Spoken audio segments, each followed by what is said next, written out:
to Coach Steve Academy. This is Suellio Almeida. We're going to see my lap with the Porsche Cup at Bathurst Mount Panorama. We're going to see the entire lap, and then we're going to talk about corner by corner.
All right, so going into the first corner, the first thing that I really think about is braking exactly halfway between the 100 and the 50.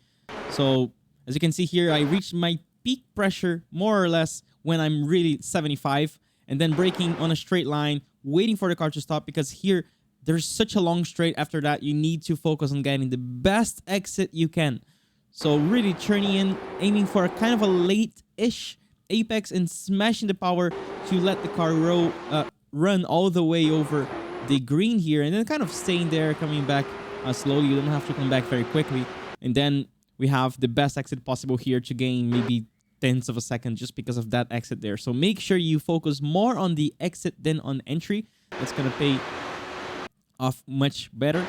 Here, my braking reference is the access road here. I'm going to start braking a little bit earlier, but I'm reaching my peak right at the access road. And here, make sure you pay attention to the camber changes, because when you're braking here on the outside, you're actually off camber. So you're going to turn in. There's not going to be that much grip. No grip, no grip, no grip, no grip. But then right here, you can see the car changing camber. So as soon as you get into the cambered part on the inside of the corner, the car is going to turn a lot. So you really can ask for as much rotation as you can and smash the power here to really make the car keep that rotation that you got on entry. And then still camber, but then at some point here, we're going to fall to the off camber area again. Here you go. At this point, the car has less grip.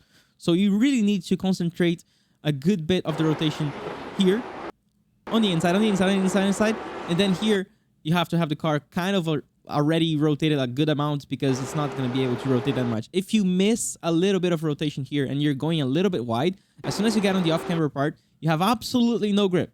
And if you try to ask for more rotation, it's very easy to just lose the car, then correct, and then hit the wall on the left. So make sure you get as much rotation as you can here mid-corner. So on the exit, you have like light hands and allowing the car to unwind itself without forcing any extra rotation on the exit. Very, very important. For the next corner here, make sure you're as close as possible to this wall, and then you turn in to be as close as possible to this wall. And then right before you get close to this white line here, you start braking lightly and allow the car to go a little bit wide, not too much wide, because it's really off camber here. So you don't need to go all the way. You really need to think about coming as close as possible to this wall here on the compression. So towards mid corner, we have a huge compression here that makes the car rotate a lot.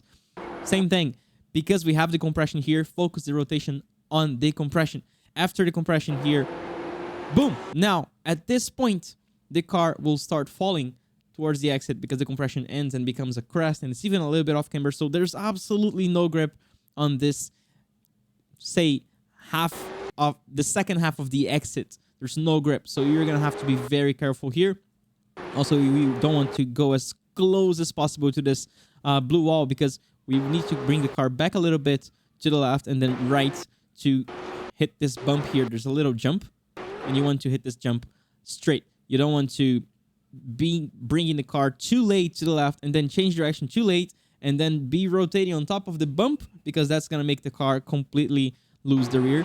So make sure you think about all these little things. You see the grip changes all the time here. So turn in, wall, light brake, off camber, careful. And then here, ask for a lot of rotation. Smash the power, but not that much, because right here, you're going to have less grip. So you have to allow the car to fall a little bit, bring it a little bit to the left, then a little bit to the right, and then run on top of the bump straight.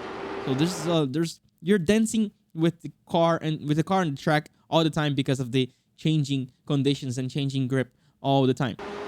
Here, make sure you're as close as possible to this wall here. I actually left a little bit, but this is already enough to pretty much do it flat out. And then make sure you turn in lightly, not too late.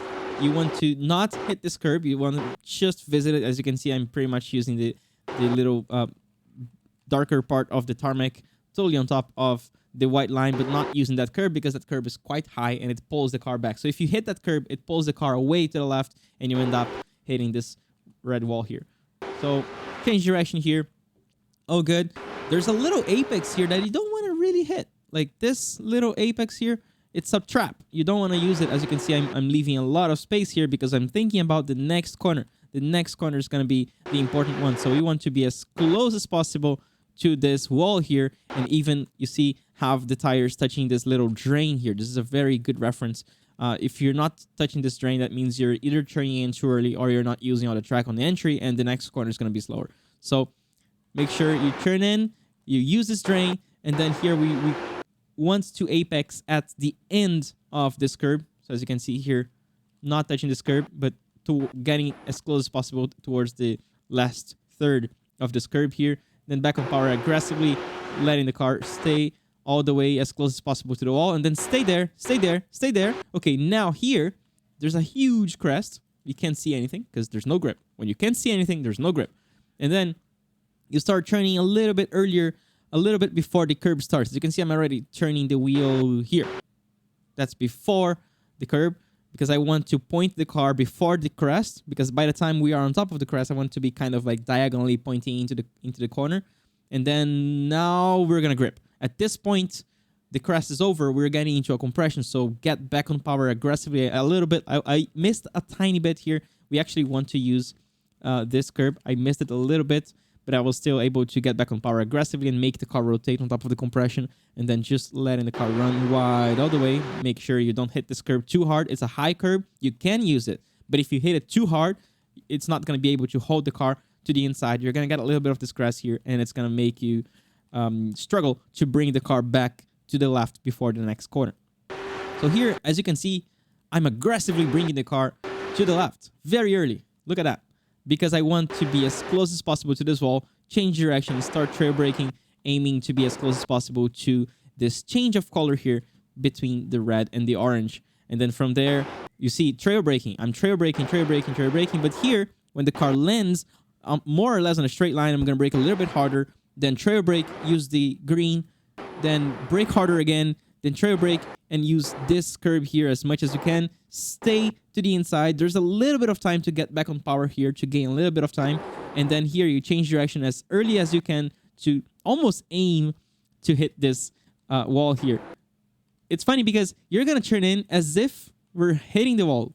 But then right here, the car starts falling and the car slides a little bit sideways and you just miss the wall. So what you want to do really is turn in earlier as if you're going to hit it, but then you miss it.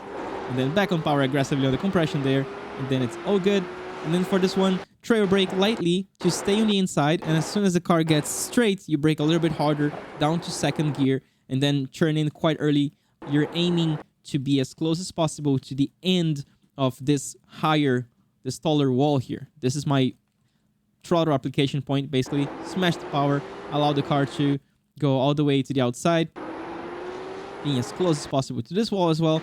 And there you go. This is also a very important corner because that exit is going to make you gain time during the entire track. I mean, during the entire straight, or maybe lose a lot of time if you don't have a good exit there.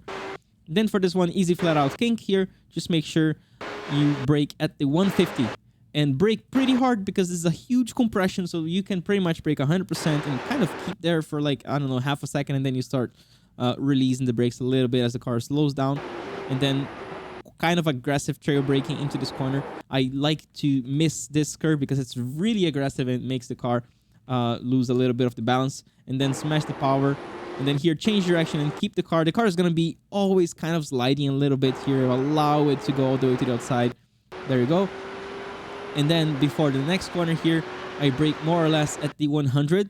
We're much quicker than T1 here, so we're not going to brake at a 75. We're going to brake at a 100. Down to second gear and turn in, miss this curb, and try to get the best exit you can because it's going to count to the end of the previous lap, but also going to count for the time of the beginning of the next lap. So there you go. I hope you guys enjoyed this tutorial, and I will see you next week. Bye.